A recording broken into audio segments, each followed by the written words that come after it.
Saquon? Week 14, his neck's a little sore, so put him on the injury report. Nothing that happened in practice or anything? Yeah, I think it's just a long season, sore, so see where he is today. Probably limited today again, too. He'll play Sunday. I hope so. Any doubt that he wouldn't at this point? I'd say probably got to see. You can have injuries to any body part. It seems to get like a disproportionate amount of neck injuries. Anything to that you can figure out the cause there? Nope, no.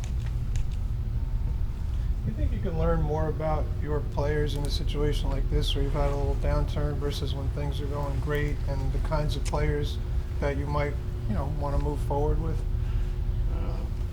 I think you're always evaluating, but certainly when things aren't going as great as you'd like them to go.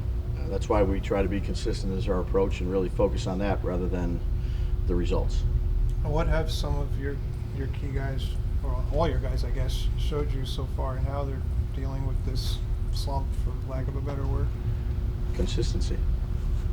I've been the same guy every day coming in. That's all you can ask for from your guys. Other than McKinney, who won't play Sunday? I don't have that sheet, but Dory, Zudu, and Lemieux. And Leonard is still... Yeah, all the rest of the guys are still wait and see. We asked Dory yesterday whether he thinks he'll play again this season. He said, well, I hope so. Is there any doubt of that in your guys' mind? I'd say I hope so too. I think it's just day by day. Brian, just to be clear, was the plan going into yesterday's practice to limit him, or did you add him after the practice? No, he took some things. We knew he was gonna be limited. Yep. How are you feeling about Bredesen for this week? I would say better than last week. Still need to see another day. He's improved. So more optimistic than last week, but not 100%. Does the magnitude of that Washington game have anything to do with how you would manage your roster this week? The magnitude of the next week? Yeah. No. Playoff implications. No. Nope. You have faced a lot of good receivers. This is maybe the best tandem that you guys have faced. And obviously it comes a time where you're shorthanded in the secondary. How can you guys manage that matchup, and what have you seen from Smith and Brown? Well, I'd say our guys have done a good job playing. I think Jerome's done a really good job of getting these guys ready, and they've made the most of their opportunities. Anytime you play, good receivers, it's always a challenge. With two of them, you can usually affect any part of the field you want to affect, deep, short, outside the numbers on either side. So, yeah, certainly it'll be a challenge. Those guys are productive players. That puts stress on defenses. When you face a quarterback who can hurt you with scrambles, not just design runs, how much does that affect your pass rush and how you have to approach that? It's a good question. I'd say those guys are always tough to defend because they can hurt you in a multitude of ways. I think Jalen's thrown on time really well, vertical, short, intermediate, and then there's always a play within the play when you have quarterbacks that can move and avoid rush, and you have to be disciplined. It's definitely a challenge. Different because some guys where they're going to be in the spot all the time, and they do a good job of moving them around. Then add on the scrambles, so there's a play within the play, and that play can either the longer they're extended, the harder it is. Is there any carryover to the way you guys defended Lamar, or are they different styles? Or? Yeah, no, I think each week is a little bit different. I wouldn't say one player is the same as the next player. I know Jalen's a strong runner. So each week you got to sit down, and one of the first things you look at is the quarterback and how you can affect them. And guys that can move and create different lanes and extend plays and hurt you with their legs and their arm, definitely a challenge. How much do you believe in sort of the pressure building as the season goes along? As you get into bigger games here, December, meaningful playoff games. To me, it's the same. It's consistency matters. Every game's important. Every play's important.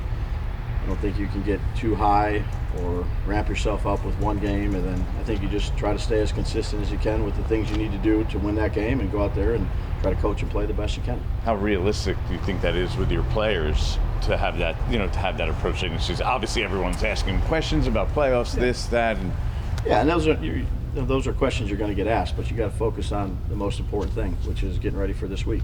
That's what we've stressed since we've been here, and that's what we'll stress going forward. Dabes, with all the tape, data, and everything, available, how do people miss on Jalen and even going back to Josh? How do people miss on big quarterbacks still? It's a good question. Probably a long answer for you. It's okay. Quarterbacks, evaluating quarterbacks and quarterback development, I think that's a long conversation. You just go back to Josh's year, which was what, 18, and look at the players that were selected, who were all good players coming out of school, and they've all had different roads and career paths that they've taken. Josh has had a lot of consistency. He's an exceptional player. He's had the same GM, the same head coach, same, added players around him, the same system, and has made the most of his opportunity, and he's a heck of a player. I wouldn't say Buffalo missed on him, right? So they thought highly of him coming out, and look at the other guys who we thought highly of coming out as well, whether that be Baker, who's now on his third team, and he's a heck of a player, and Sam, was it second team, and Josh Rosen, who was how many teams, right? And Lamar, and again, it's probably a long conversation, but it's a hard position to play. It's a hard position to coach. It just doesn't, everybody wants instant gratification, and that's usually not the way it works, really with any position, but I'd say particularly the quarterback position. There's a lot of things that need to go right. All these players are talented. They've talented coming out of high school most of the time, and then into college. And I'd say there's a lot of things that play into that. The person, the player, the development aspect of it, the team around them, the playmakers around them, and it just doesn't happen. It's takes a lot of time, takes a lot of effort. I appreciate that. Can I just follow up real quickly? Couple more. Thank you. At his combine, when I met Jalen Hurts for the first time, and there were doubters, obviously, and he said to me, my game has no ceiling. Yeah. Do you think the great player can will himself to be the player that he truly believes he can be in some respects, or is that too fairy tale-ish? No, I think that's probably, again, that's each individual. Okay. You never know, but Okay. A guy like Jalen, I haven't been around him in the NFL, but I know the type of individual he is, and he's all about improvement. He's all about consistency. He keeps the main thing, and I don't want to speak too much because, again, I haven't been around him a lot, but I have a great amount of respect for him as a person, and he has certainly improved each year. When you watch him each game, he's got a great mindset. He doesn't let adversity get in his way, which is hard to do sometimes. And I just got a great deal of respect for him and how he's gone about his business. And again, I think Philadelphia's done a great job of surrounding him with, a great nucleus of players, a sound coaching staff. So I think that helps. But you ultimately give credit to those players, guys like Josh or guys like Jalen, that Lamar, guys that have improved each year and have made the most of their opportunities with a really good, let's say, organization around them.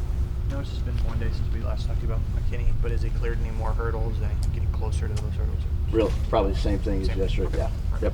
Brian, the weather's supposed to be, good chance it's going to be a lousy Sunday. Does that alter your game planning? We talk about it. You definitely have to have a plan for, whether it's rain, sleet, or a little bit of snow, wind. Again, just being from the northeast area, you know, Buffalo, so to speak, and then coming out here, this is like Florida here. So yeah. So again, we'll cross that bridge if we get to it and talk about it pregame and see where it's at. But today's Friday.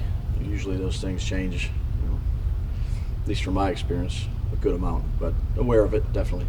Speaking of Baker Mayfield, after what he did last night, shouldn't like OTA's training camp and practice just be eliminated, like a waste of time? I saw that this morning. Like, what's the point of practice? Valid question.